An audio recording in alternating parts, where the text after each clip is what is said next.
Bonjour et bienvenue sur la 11e étape du Tour de France. Un tracé plus court et nerveux aujourd'hui avec seulement 167 km et ce au lendemain de la journée de repos. Albi-Toulouse, une étape pour les sprinteurs a priori, mais 4 hommes tentent leur chance en début de parcours. Deux Cofidis sont à l'avant avec Stéphane Rossetto pour une nouvelle journée dans l'échappée, accompagné de son coéquipier, le régional de l'étape dont le parcours passe à 3 km de l'endroit où il est né, c'est Anthony Pérez. Avec eux, Lilian Calmejane et De Rent, le Belge, non pas Thomas mais Aimé de Wanty-Gobert. Le peloton coupe rapidement son effort, on roule à 4 de front sur la route et le rythme tombe. Les échappés prennent leur distance avec plus de 3 minutes d'avance et encore 130 km à couvrir. Jamais beaucoup plus de latitude pour les fuyards aujourd'hui. Dans cette étape, on joue au chat et à la souris avec l'écart. Le peloton garde la main avec des Jumbo-Visma et les Lotto-Soudal à l'avant. Une indication tout de même au sprint intermédiaire de Gaillac à 80 km de l'arrivée après le passage des échappés. C'est Elia Viviani qui domine Peter Sagan et Sonny Colbrelli. À environ 30 km de l'arrivée, une chute intervient dans le peloton alors que les équipes de sprinteurs cherchent à se replacer à l'avant. Une trentaine de coureurs vont à terre, parmi eux Richie Porte et Nairo Quintana, deux favoris. Mais ceux-là vont pouvoir rentrer dans le peloton. En revanche, pour Niki Terpstra de Total Direct Energy, fin de Tour de France pour le néerlandais. À 10 km du but, c'est De Gendt qui fait l'effort dans l'échappée pour partir en solitaire. Il augmente son avance et possède plus de 40 secondes. Mais derrière, la poursuite se met en place, le peloton est en file indienne.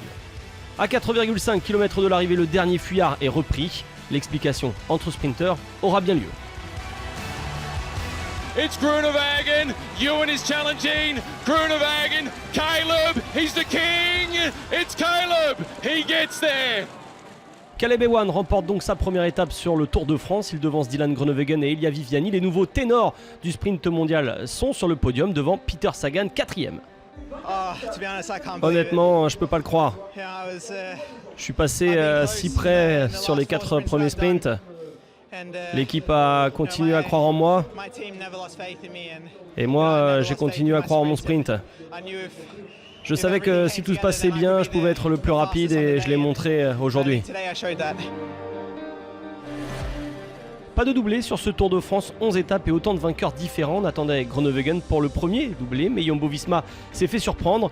Dans la roue du sprinter néerlandais, durant les 2 derniers kilomètres, Caleb Ewan avait pris la meilleure roue possible pour s'imposer. Il s'agit de sa 7e victoire de la saison. L'Australien a désormais une victoire sur les 3 grands tours.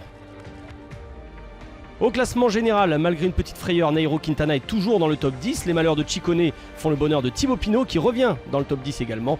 Julien Lafilippe est toujours leader avec plus d'1 minute 10 sur les deux Ineos, Thomas et Bernal.